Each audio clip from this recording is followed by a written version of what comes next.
Hello, everyone. We are ready to get started. I want to thank all of you for joining today, wherever you are in the world. We are so happy to have you. My name is Jennifer Morse. I'm the Director of Customer Success here at MadCap Software, and I am so delighted to introduce our guest today, Patrick Fueldner, Technology Lead at Nestlé Global. Patrick and his team rely heavily on MadCap Flare and MadCap Central to deliver training to the many Nestlé employees worldwide, ensuring that the content delivered is accurate, current, and presented effectively within the employee's working environment. So this is no small task. And to be effective in this initiative, Patrick and his team rely heavily on data to inspire new content and ensure employees are finding the most relevant and accurate information they need to be successful day to day.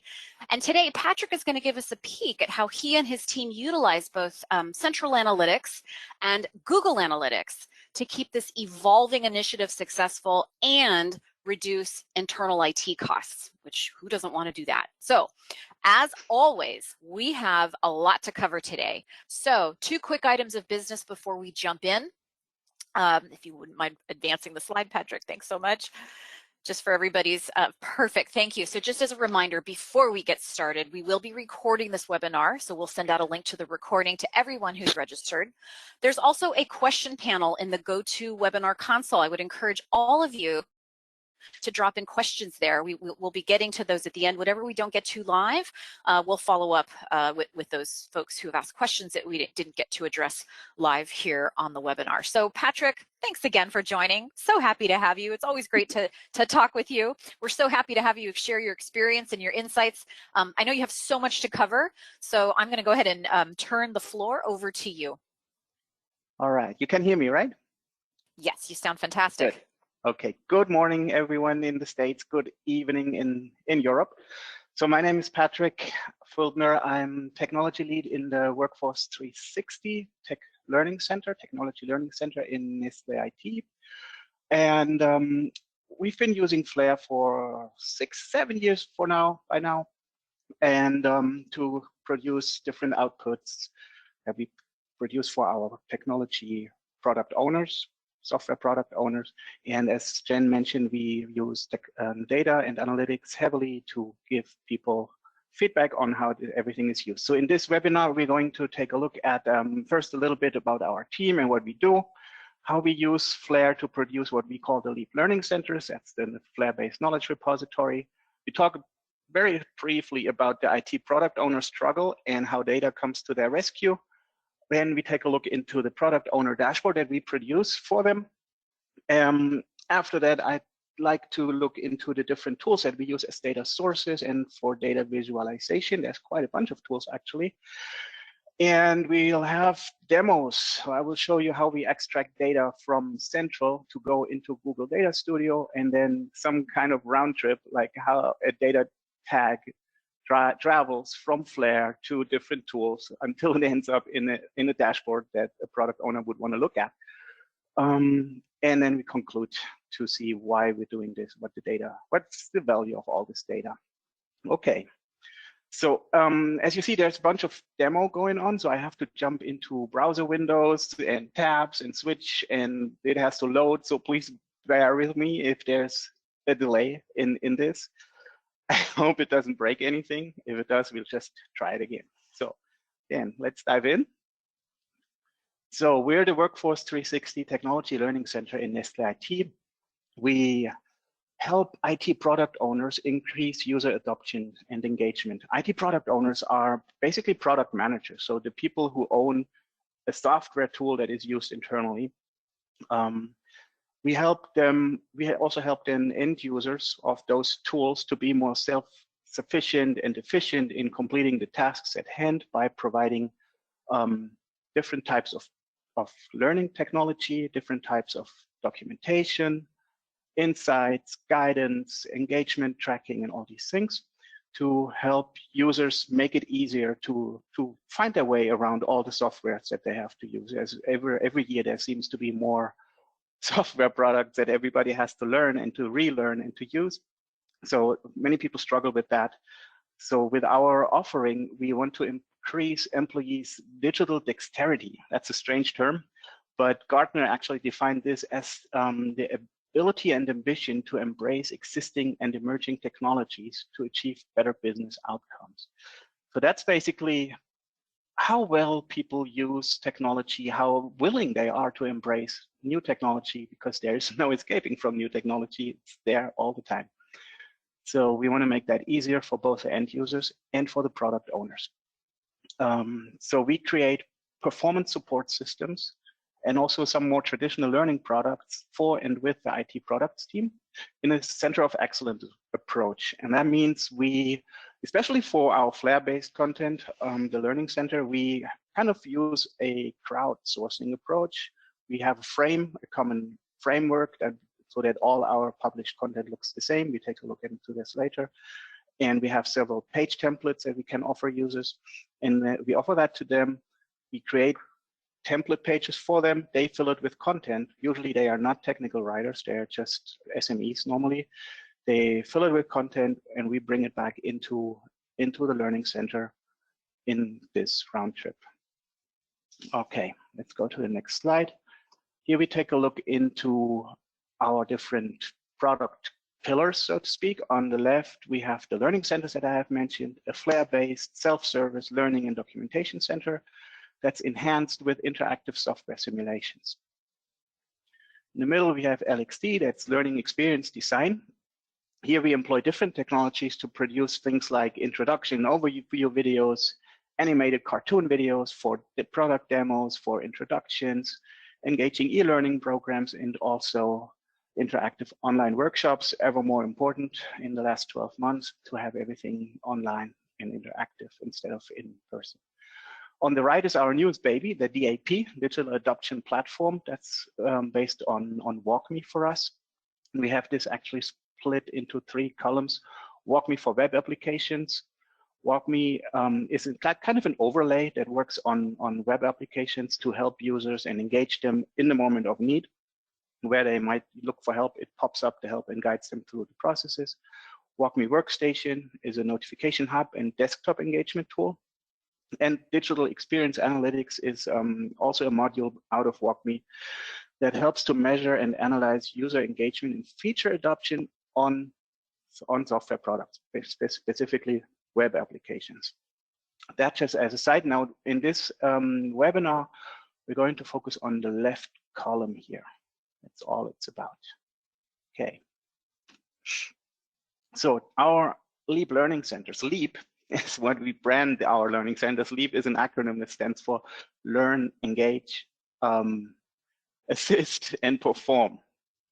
And that's what we want the end users to help with all these things. In these learning centers, we offer traditional learning content, job aids, process documentation, how-tos, FAQs, everything related to different software products and to IT processes. This year, at the beginning of this year, the platform consists of 16 different published Flare projects interlinked. What you see here on the left is actually the portal page, so to speak, the landing page for all of them, entry point. Altogether, we might have around 6,000 topic pages now, and between 5,000 and 8,000 monthly users. That depends on the time of year. The content, as mentioned briefly, is mainly process documentation, how-tos, user guides, tips and tricks, traditional learning content, and also many links to external resources like e-learnings related to the products, or SharePoint sites, templates in SharePoint where people need to find documents in order to work with the products and all these things. So everything related to internal technology and products and processes. Nothing of all of this is external facing or customer facing. Everything is internal employee facing. So those are our customers. So we cover with these topics as distinct as HR technology, procurement, master data management, IT project management, travel and expense systems. That's more end user focused actually. Some factory asset management that's being used in the many factories that Nestlé has all over the world to kind of maintain machinery, for example. So there's instructions in there how to maintain the product lines in these factories, production lines in these factories. So as good product owners, because that's our product in turn, we also are measured against this, and we have to provide net promoter scores. And our biggest learning centers regularly score between 40 and 60, which is considered excellent in this respect already. So there's good feedback. Normally people like to work with those, especially if they're well maintained and if they're active. So that's a good benefit for all parties involved, product owners and end users. Okay, let's move on. I have mentioned the product owners, IT product owners already a few times. Their life is actually pretty hard because they live in this kind of tension field that we see here between many different interests and stakeholders. You see, they have to collaborate with developers. They have to know about the markets and the end users, to create personas, to gather feedback. They have to create features and care about the UX. They have to have ownership of their product, of course, to have create a regular roadmap normally every year. They have to have a vision of where this product is going, and last but not least, manage the budget, and then provide numbers regarding the value, the business value the product generates, and all these things. So there is a lot of people and interests pulling from these guys. They have to prove the value of their product to the end users and to the organization. So it's quite important that they have good product and process documentation, which increases the user satisfaction with the product right from the start. So when they go to market with a new product, it is quite crucial to come up from the start with product documentation and help and training that enables the users and doesn't leave them out there alone in the rain with a new product. So it helps users from the start to become more efficient, reduce the support requests, which are very expensive, obviously. And it just helps end users to do their job in the end, because they don't use products because they love them so much normally, but because they have to do a job. They have to do a task, and they want to get out of there as fast as possible without struggling. So what makes the product owner's life easier? We found it's data, actually. So apart from providing everything that we help them with, it's the data that makes their lives easier. And we provide them with different types of data. We have, for example, usage data that's about how users interact with the product documentation, how many people come in, where they come from, what browsers do they use, the regular web analytics stuff that you all know probably. So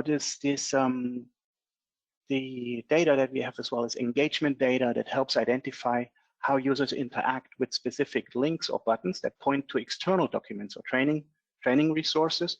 I mentioned many times we have pages that link to interactive simulations, that link to e-learnings published in our LMS, that link to SharePoint documents. All of these things are engagement points where the users interact with the content you publish. And we want to know about that. So that's engagement data we provide. Same, we have user feedback in here. On every page in our learning center has a little widget at the bottom that asks the user, was this content helpful or not? So we have a way to evaluate the subjective usefulness of the content here. Then we use analytics on search results. Search is obviously, when you use Flare in an HTML5 output, it's a great feature and a very nice functionality, the search results, the search feature that you have there. So here we use MadCap Central to provide us the analytics about search results that people find and also that they don't find. And we combine that with the data that is right there as well about micro content. So these things, especially the failed searches, are very useful to hint to what users are looking for but not finding. Then we have also the amount of content.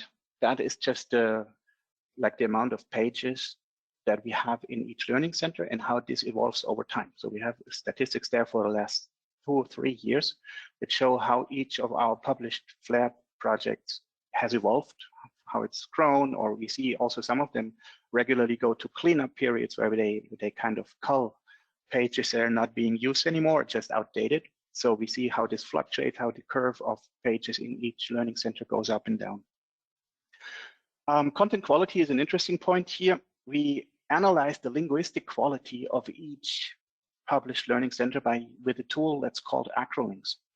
Acro Links, we talk about this a little later, is a third-party tool that uses artificial intelligence and thousands of rule sets to scan content and score it. So here we get a score number for each piece of content with a target of 80, and we know, well, this is below 80, it needs improvement, or if it's 80, then it's green, and it's fine. Okay, so let's move on. That's the wrong direction, 1 second. It's a bit laggy right now, 1 second. We've been there, we're here now. Okay, so what we see here is a page in our published output. We call these pages a job aid. So here it's about reprinting a purchase order. And I've highlighted with stars the items on the screen that we create reporting for. Apart from the regular page view, general page view, we also analyze the search behavior that you see highlighted up here. We analyze the interactions with all these toolbar buttons. They have things like share the page in an email, send an email to the content owner, feedback email, basically. This plus sign opens up a form that lets the user request new content. If there's something they didn't find, they can send in a form. So we also track interaction with that button. Print to PDF is this button, so we can see how many people actually print stuff or not.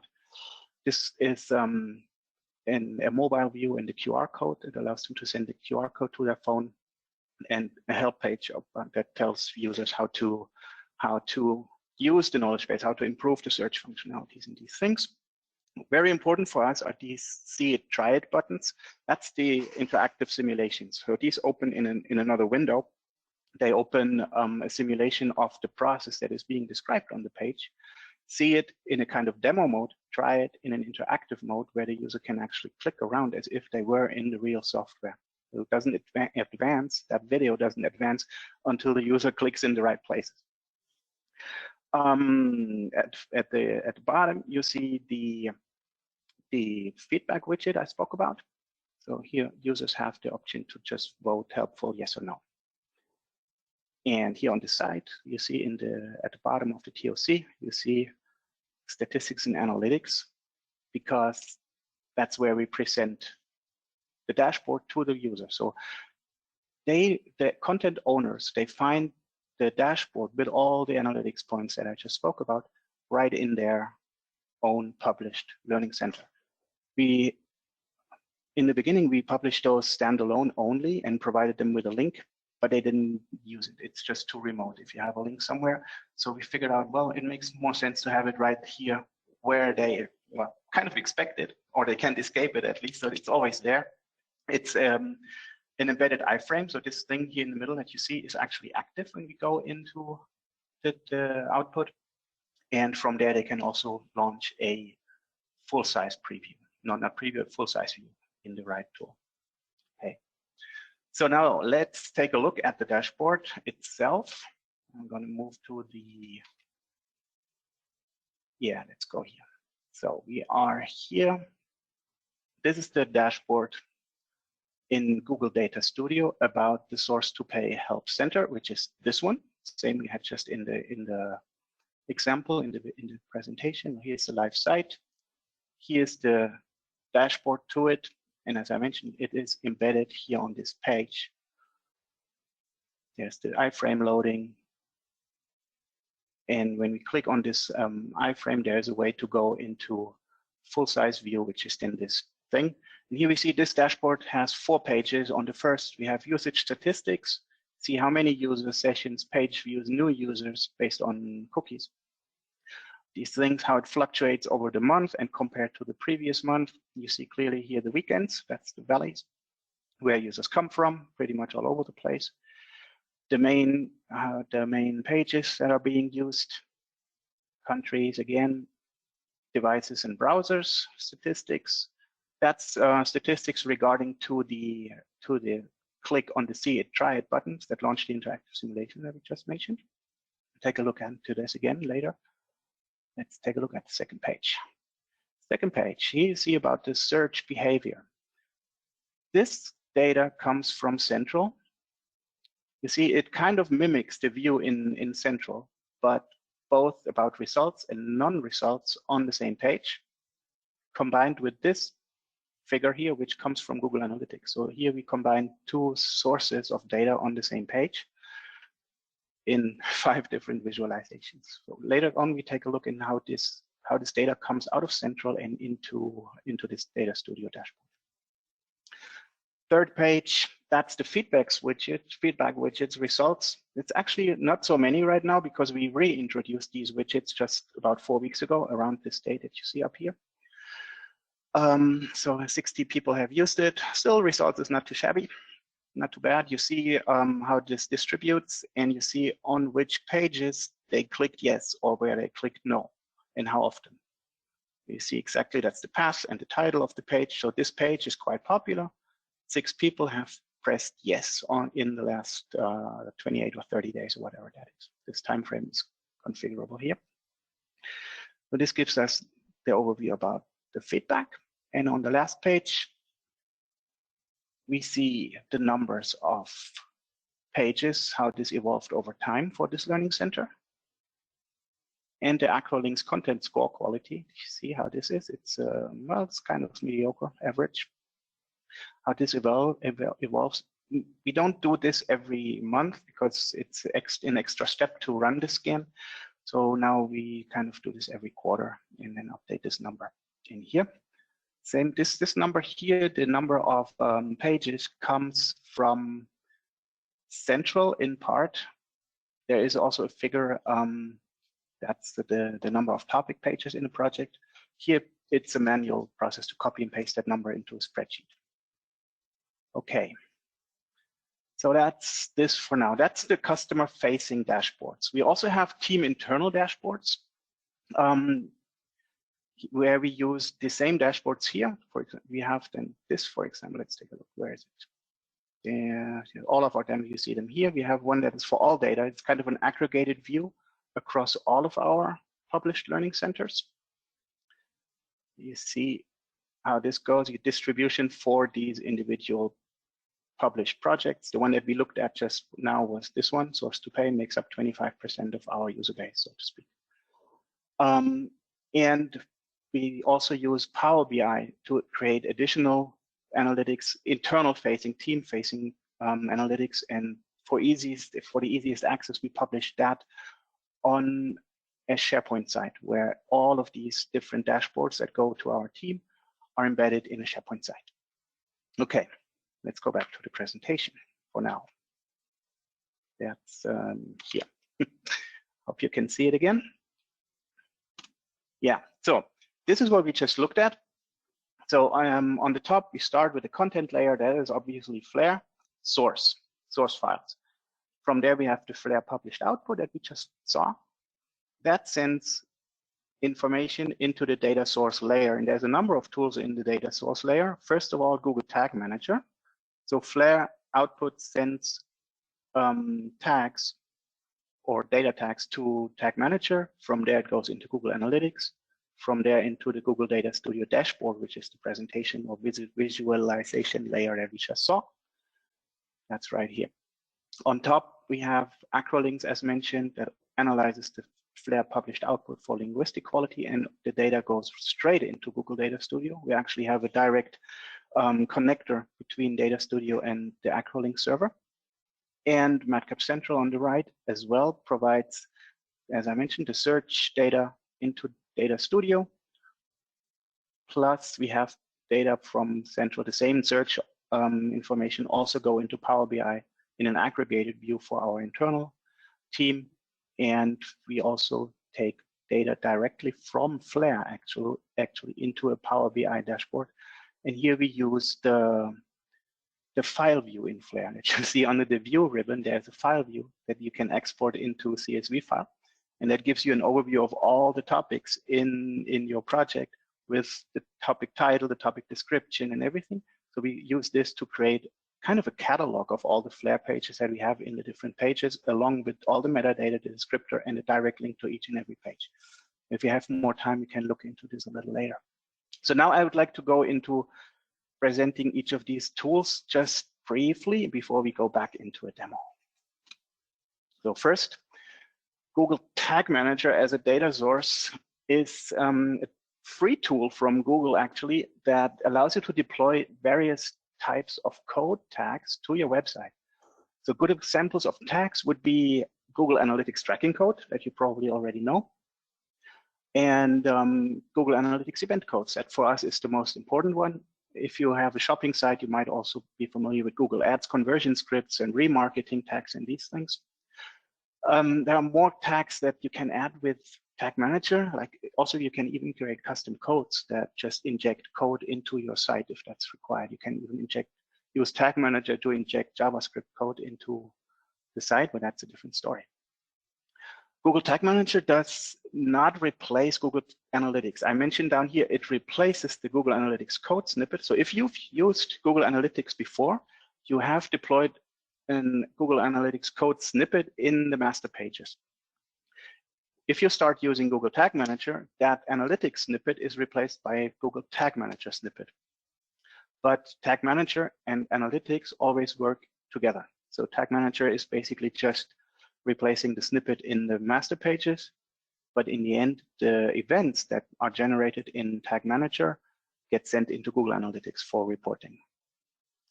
Here we take a look into what you see here, Tag Manager, how this works. We use this to create tracked triggers about all these different buttons that we want to track, the user behavior that we want to track on the screens on these different pages. So we see first, you create a trigger that, whoops, sorry, here we are. So first of all, we create a trigger that maps the user behavior, usually a click or page view. That trigger, when it happens, it fires a tag. And that tag goes from the Flare page, the published Flare page, into Tag Manager, and from there into Google Analytics as an event. And the event in Google Analytics can be reported on. What we see here, for example, the feedbacks buttons that we saw before. On the top here, you see click feedback no, click feedback yes. That's our event that's being sent into Google Analytics. That's the center column.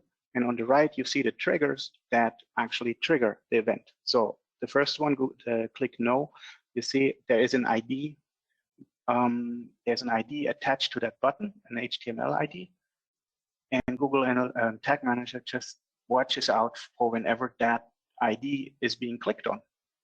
And the second trigger that you see in the same one is the thumbs down. That's actually the icon, because the icon is a little bigger than just the tag where the click code is. So we had to use both of them to cover the entire region where the user might click. And if these things are seen on the page, the event is fired and sent to Google Analytics. That's the first one. And we go into Google Analytics. So Google Analytics' main purpose is to track data, to store it, and to generate reports right there. You can use Google Analytics standalone as well. So you can generate reports from there and export them, send them to users, create custom reports, everything you want. The downturn of it is they are not as nice looking as dashboards. That's why we went away from these. So the standard stuff in Google Analytics is the web analytics. How many people visited your website yesterday? What country are they from? How many pages do they visit per session? How many visitors bounced off of your website without doing anything? And which pages are the most popular and all these things. The only way that Google Analytics can track these interactions, especially the button interactions and link interactions, is with the help of tracking codes. They are known as JavaScript Google Analytics snippets.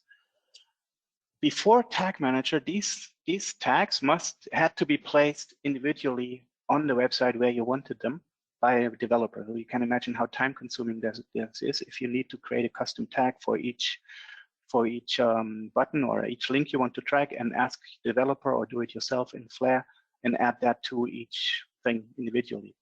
With Tag Manager, you can do this outside of the published content, just on the Tag Manager platform. You just need to know what it can look for. It can be, Tag Manager can look for an ID, even a CSS class. So it's really easy and well, versatile. Also, once an interaction occurs, for example, a page view, a JavaScript snippet sends the data to Google Analytics, which is where it ends up, which you see here. You see even in real time how many users right now that they're on the page, where did they come from? In this case, it's Microsoft logon, because it's single sign-on, which pages they are on right now, and these things. And from there, you can go into more detail. Okay, another data source I spoke about is Acro Links. Just very briefly about this again, it's artificial intelligence powered content analytics that provides a score for content quality. We use this to streamline and improve the text readability, clarity, to remove bias in the text and these things. It's especially helpful if, like in our case, most writers are not native speakers of English. So you have many people from different backgrounds who have their different ways of writing, and Acro Links kind of helps to bring them up to a common standard by, well, as long as they follow the rules. So they for example, see the text, they write a text, they scan it, they see, oh, my score is 75, and Acro Links gives them suggestions on how they can improve it. But if they follow the rules, they bring the score up to 80, for example, which already makes it better. And so in general, the text is easier to read and more understandable. We have dashboards for this as well, of course. So here you see that's the quarterly scan for across the published learning centers. That's one from December.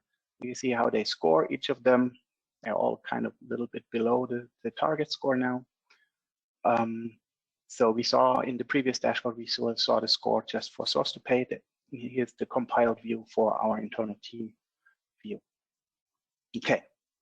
Next source, MadCap Central, we spoke about this. It provides the data about the search behavior and the number of pages that we have in the project, so we can see the content development over time. Currently, this is a manual CSV file export. So the files go from Central directly into Google Data Studio as a source and into Power BI. We take a look in a bit how this works. Data presentation tool, number one, or visualization tool is Google Data Studio. That's the customer-facing dashboards that we saw. Google Data Studio is actually quite nice. It produces these user-friendly, good-looking dashboards. There are a lot of templates that you can draw from, so that you don't have to build everything from scratch. They're relatively easy to create. It can use multiple data sources as well. And the published dashboards are easy to share with a wide audience and to embed in an iframe in Flare pages, as we saw. The sharing is actually quite important because the alternative, Power BI, is not as easy to share without the proper Microsoft Office 365 or Power BI premium permissions. So Google Analytics uses segments to kind of group the data that comes in, so that's how we can present data about the individual published outputs, like source to pay or whatever we saw before. And these segments that come from Google Analytics, they can be used in these dashboards again to generate project-specific dashboards and filter the data so that it just looks into the data of a specific sub-URL in our case. Okay. Power BI is very advanced, actually a business intelligence and analytics tool. We use this for the team internal dashboards about search behavior across all the projects, generally just to compile everything across in a kind of helicopter view across all the published output. This is what the search behavior out of Central looks like in our Power BI dashboard. You see here, this actually uses all of the projects. So here you see the source is all the different projects that we have in Central, and we grab all the different downloaded CSV files, become a data source for this dashboard. So here, all of these files are the data source, and we can then filter up on the top if we only want to see MDM or a source to pay, for example. This slide allows you to limit by time. And yeah, so here we get the same search overview that we get out of Central across all of the projects at once. And the advantage again is we don't have to give people access to Central just to look into the search analytics. So we have these dashboards for us internally to look at, published in a SharePoint site where everybody has access, and that's it. Okay. Now let's take a look into how we extract the data from Central. So the first step, download a CSV file. Second step, add the CSV file as an additional source in Google Data Studio. Then you can create visuals that access this new data source. And in the last step, you can filter the data and style the visuals as you like. So let's take a look into this. Browser again, here we are. So we start out in Central. Where do I have it here? Oh, I'm of course logged out by now. 1 second.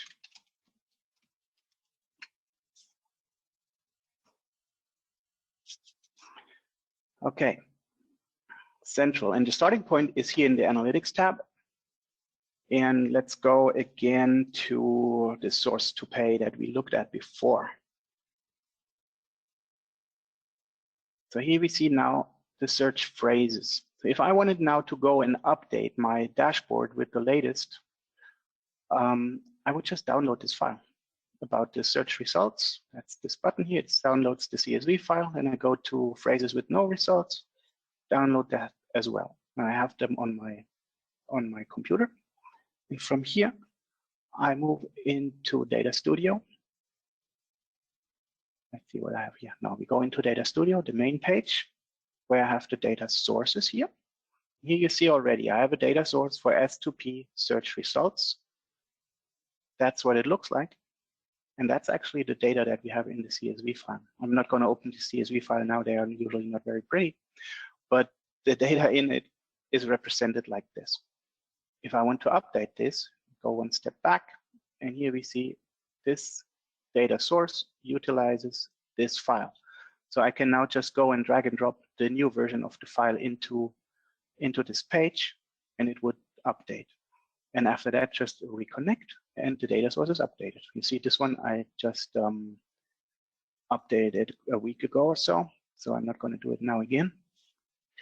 And from there, this data source is now updated. Let's go back to the actual dashboard and see how that is built. So to pay dashboard. And this was about the search behavior, so that's on page 2. I'm going to click edit here. So file report settings will tell us, first of all, the data source that the entire report, the entire dashboard is using. And that's our Google Analytics, all data, everything.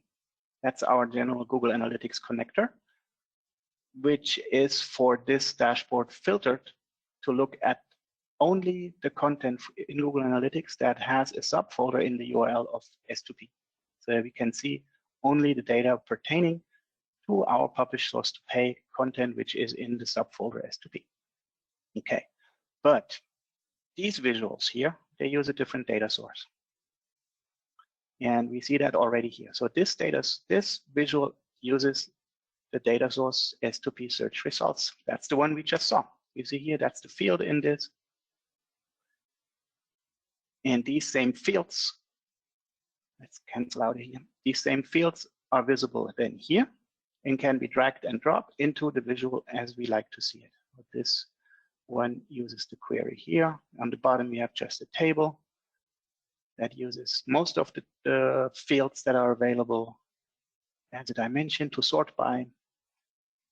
Here, we sort by searches. You can limit the time frame for each individual visual. So these two visuals, they use both the search results file that we just pulled out of Central. And the other two here, obviously, they use the other file. They use the no search results file. You see this one is smaller because this no search results file doesn't have the information about the micro content results. Okay. Here you already see the top search results. We normally try to provide micro content for at least the top 10 search results, which changes obviously over time. So we have to update this every few months to create some new micro content to enhance the search results. Okay, so from here, that's it. That's how we update the data source out of MadCap Central into Google Data Studio and bring it into particular visuals only. Good. So I think that's it for this part of the demo. I'm going to move back into the presentation. Let's go back in here now. Yes, 1 second. So that's what we already looked at. And now we come to the second demo. we have seen this this screen in a few moments ago. We saw how our content flows, or the tags actually flow from the published Flare output into Google Tag Manager, into Analytics, and into Data Studio as a visualization platform. And now I'm going to show you how this works with Google Tag Manager. Good. So 1 second, I'm going to move back now. So first of all, we're going to take a look into our publish source to pay help. This is job aid for creative purchase requisition. Here you see the see it and try it button that I mentioned before. They will open, I'm not going to do it now because it takes some time to load. They will open these simulations, similar to a video, technically not, but for the user, they are normally like videos. So we want to know how people interact with these buttons. What happened now is we created a tag in Google Tag Manager, which is open right here. And this tag you see here, that's the one for the see it button. That is the one for the try it button, and we can open this up. Okay, so we see this tag creates an event in Google Analytics with these 3 variables. It's a category of Zen. Zen is the tool that we use to create these simulations. The action is button see it, because we want to know the user took an action and is click on the button see it. And the label that is attached to this event is, it gives us the page path so that we know where the user clicked on this button. The firing trigger is this. So that's really simple. You see here, it's a click on elements that have an ID that equals see it. Well, that's just an HTML ID that we have attached to these buttons here. So they are, I'm not going to open the code now. Where are we?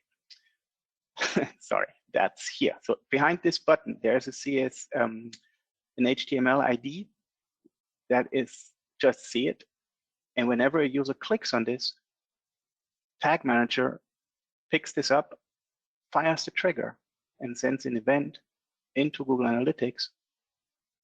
And from there, we can now go into Analytics right here. I'm here. So we are in behavior, we find events, and I have already filtered this to see into the click see it events. And we see, okay, in the last, well, since the beginning of the month, this see it button was fired 347 times. Okay, and from here, this again, we go into the compiled dashboard. This compiled dashboard has send integration. That's our behavior for these see it and try it buttons to track how people interact with these simulations. And we see here for February, we have 347 hits on the see it button. That matches because this is connected in real time to Google Analytics there. Okay. So you see how this round trip works here. It takes some time to set up the tags in Tag Manager. I'm not going to lie to you. So these tags that you see here, we have quite a few because I told you in the beginning, we track interactions with all the toolbar buttons, the email button up there, a specific email to our team, other feedbacks buttons we're not using anymore. The clicks to iLearn, that is if people link to e-learning that is in our LMS platform, which is called iLearn.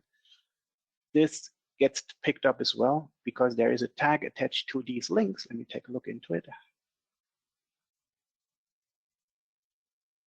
Yeah, so we see here this tag is just links that have this string in the URL, because this points to our Cornerstone on-demand LMS.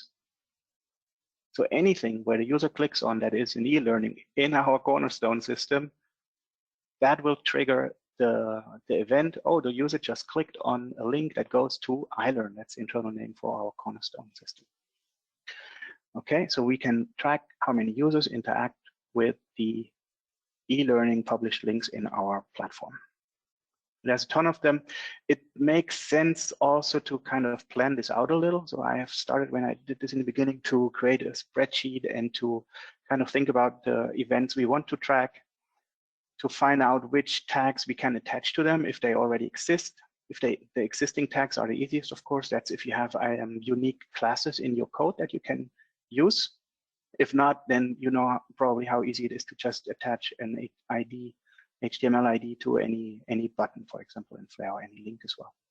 But you saw here, you can even just use little pieces, parts of a URL. If that repeats, like a SharePoint URL, for example, you have this as well, then you can track all interactions with the links that go to the same place.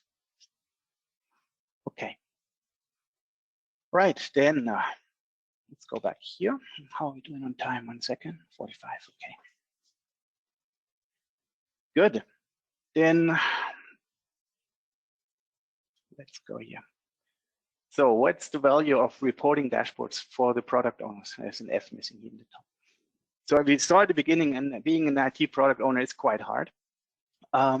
So we help them make their lives a little easier because they are measured against many, many things. They have to deliver data constantly to prove the value of their team, the value of their product.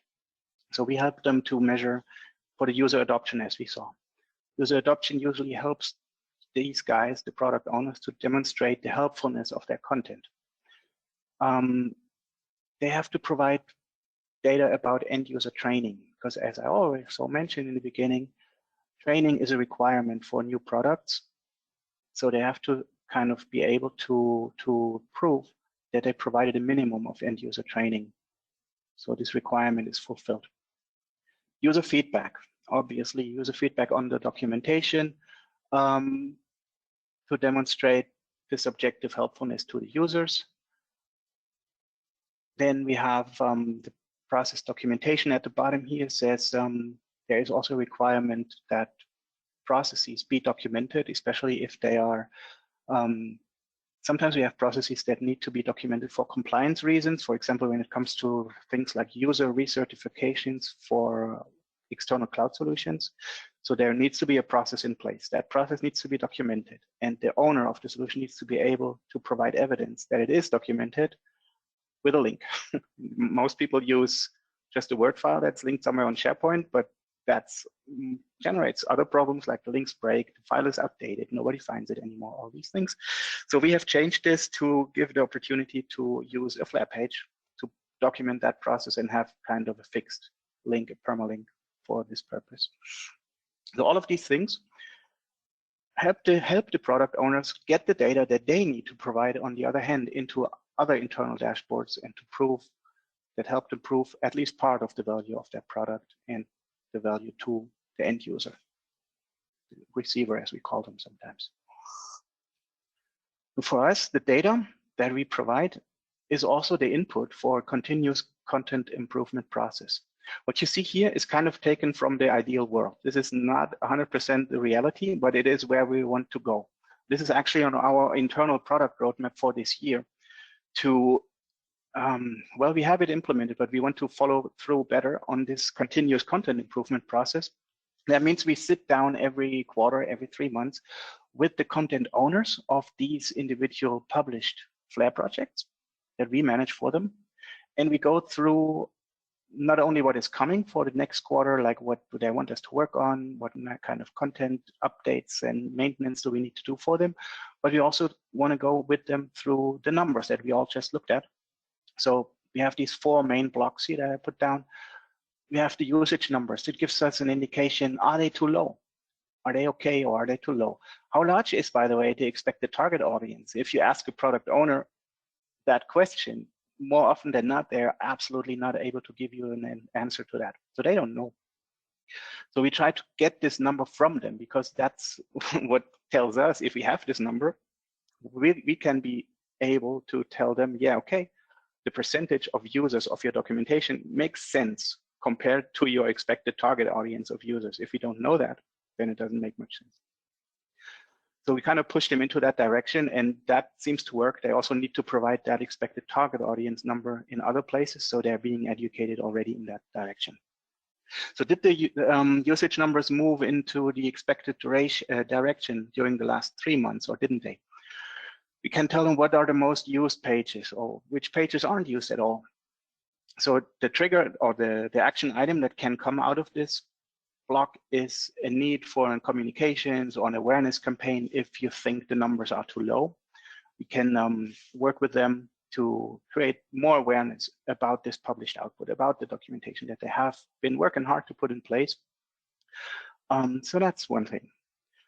Then the user satisfaction result on the right, we take a look at that. Obviously, we want to see more positive than negative votes. If they're too negative, this gives us a trigger for further analysis or thorough user survey. We also need to see if there has been a significant change relative to the previous quarter. So maybe if that's the case, we can link that change to, or that kind of up or down movement, we can link that to some change that happened in the content. Maybe they retired some of the content that wasn't there, or maybe they edited something and it wasn't in a good way. So that gives us a hint of what went wrong. And another action item on this block might be they contact a sample of users, representative user sample, and ask them for their opinion on the published Learning Center. That's something that's also encouraged now via Net Promoter Scores. So we generate a user sample, ask them the questions regarding this NPS system, NPS methodology, and that should then give triggers for what can be improved and by when. Left bottom, we have engagement data. That was the interaction with external resources, like these linked e-learnings, linked documentation in other places, these interactive simulations we saw. So are people interacting with those? If not, do they know about these resources? Maybe the links are too hidden. Maybe they need to be made more prominent. That can be an action item out of this. Or if people aren't interacting with them, maybe this material is not useful anymore. Maybe it's outdated by now. So this gives us a hint. Well, maybe we should go and include the removal of these links that are not being used anymore into our next content maintenance cycle. Okay, the search data is quite important here because we can tell if the users are finding what they search for. And if we do provide micro content for the top search results. Micro content is, well, it comes up in the search results automatically as like these Google type snippets that already give you a glimpse into the page without opening the page. So it's quite useful if you have quick summaries on the top of each page that just give the user right away an insight into what it is that they were searching for without having to open the page. So it's a nice way to improve the user experience and to bring what they have been looking for right where they're looking for it without asking them to go back and dig deeper. So we have the action items here to analyze search queries that didn't have a hit. That gives us a hint of what kind of new content we would want to create to improve the search results in the future. That's the most important thing out of this. If we know what the user searched for and didn't find, that tells us we should create that kind of content. And as mentioned, the micro content for the top queries to improve the user experience going forward. And that's all I had. Wonderful. Patrick, thank you so much. This was very interesting. We've got a few questions that have come in that I think we have a few minutes here to get to some of them. But before we get to some of the questions, I just want to remind everybody, I just have two quick slides I'd like to cover quickly, and we'll take a few questions here. So for current MadCap Flare users, just want to remind everybody about this great promotion that we have for a limited time. So for current MadCap Flare users, you can get 3 additional months added to your subscription when you purchase a 12-month central subscription or upgrade to the authoring and management system, or AMS as we like to call it. So it's great because you get 15 months for the price of 12, a little bit extra time. And this is what's going to help, if you're looking at what Patrick is doing today, part of that data layer is coming from MadCap Central. So if it's something that you've thought about adding, and it's something that we can always help you get onboarded with, it's a wonderful way to pick up some extra data, 15 months of data for the price of 12. So please get in touch with sales if you have any questions about that. And then the next one, so if you are, for new MadCap Flare users, and if you are looking to get a 24 or a 36-month subscription, then we can add on MadCap Central for free for 6 months. So if you wanted to kind of take it for an extended test drive, we can do that. So that extended Central subscription will include an author seat and 2 subject matter expert seats with that subscription. So it's a great option for users doing a 24 or a 36-month subscription, and our team can always help get you onboarded with that. Okay, Patrick. Yeah. Lots of fun questions. Are you ready to take a few? Really? Okay, let's go. So one question came up in the beginning when you were talking about kind of the overview slide. Can you talk a little bit about the tool you use? Because I know you talked about lots of different things here added to your overall technology stack. What are you using to create simulations that you link to in your documentation? Yeah, that's an interesting one. We have been using a tool from SAP in the past until the end of last year. That tool is called SAP Enable Now. It's also a cloud-based solution. It's a very big tool. We have actually retired that recently for different reasons, and now we have found another one that is actually a standalone desktop tool. I'm not sure if I can mention that here, but I can also send it to you later if you want to reach out. It's a small desktop-based tool, really nice, really useful. It can create interactive simulations and demo type simulations, but it can even create other things like e-learnings, SCORM e-learnings, and even tutorial videos, like where you record the screen and at the same time your webcam is coming up and you see yourself, like these YouTube tutorials. So it can also do that. It's a nice little tool. Gotcha.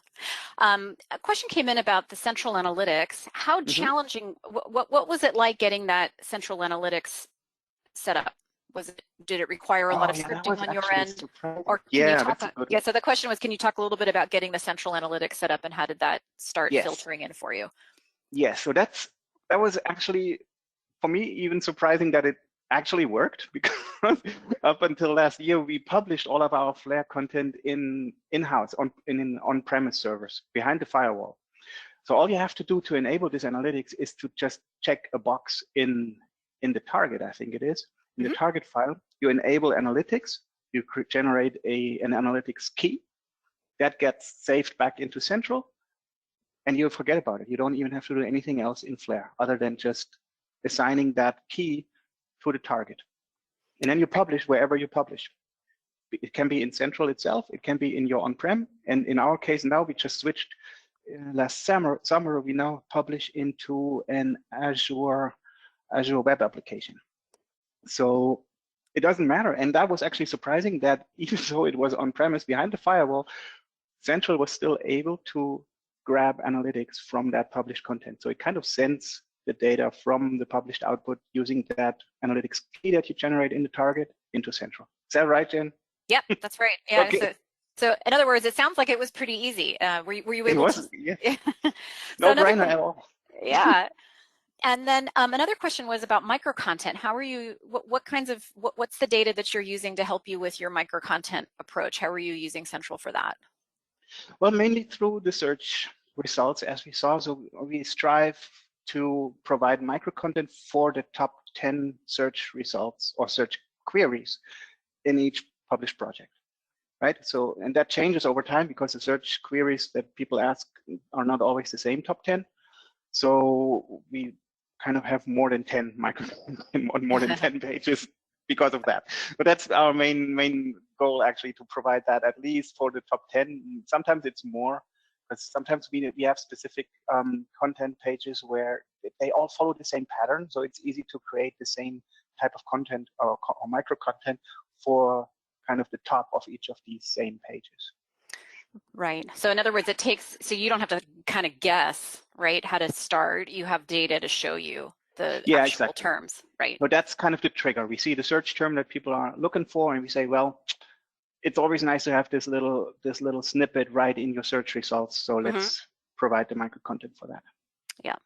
A couple questions came up about that. It looks like I'm trying to kill a few birds with a couple stones here since we're limited on time. But a common question came up about the this sort of template process that you have for your SMEs. Can you touch on quickly how have you made it easy for your SMEs to create sort of content based on the templates?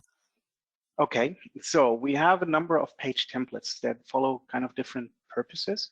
The main one is what we saw before in the demo, this job 8 template. It has a common template with some metadata up on top. It tells people who is supposed to do it, when are they supposed to do it, and all these things.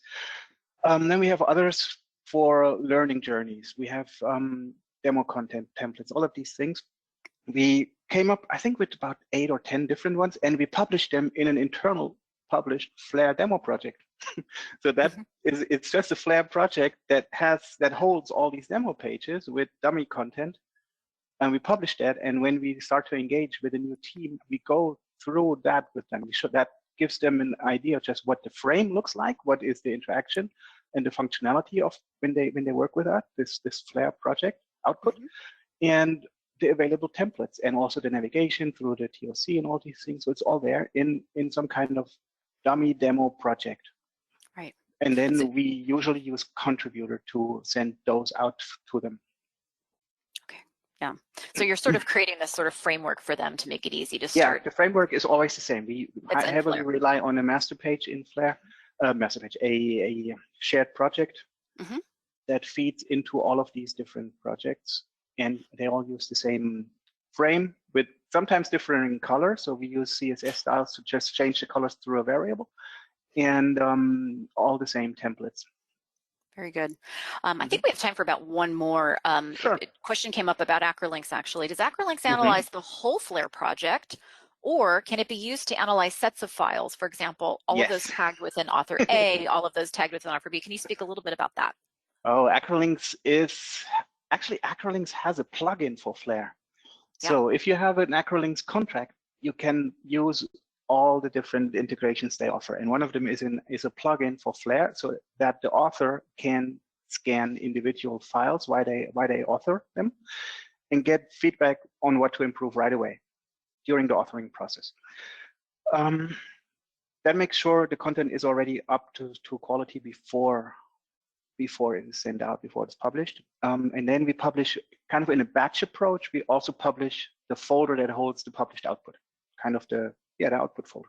We scan that with another tool that's provided by Acro Links called Content Analyzer, that just looks into any folder you want, and it scans everything it understands in that folder. And it does understand published HTML files. You could limit that by having subfolders. You can't really use tags to kind of filter through, but you could do this, I guess, by creating subfolders, or by, well, creating a different target output, right? That you create a target that limits to a specific TOC that has a limited scope, or several ones, and you scan those individually. Then you could use Acro Links on those one by one and generate reports one-on-one as well. Very good. I think one last one. Sorry, thanks for hanging on, everybody. The question came in about cost. Is there a cost for that data aggregation piece that you showed us with Google that you have set up, or was that something you were able to configure more on an open source kind of basis? I think Google Analytics comes with the cost, but it has a free entry point as well.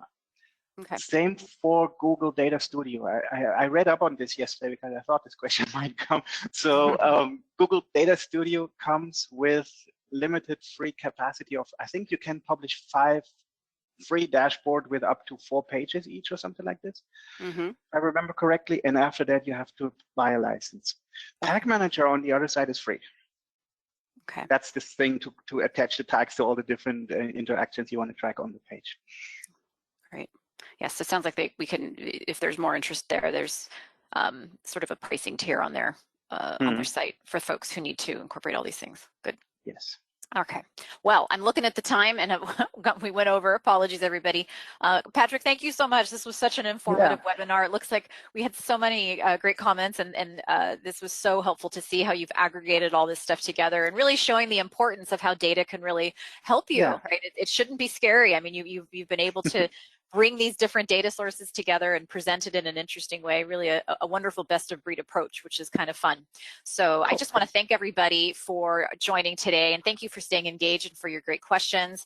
Patrick, thanks so much once again. We hope to see all of you on a future webinar.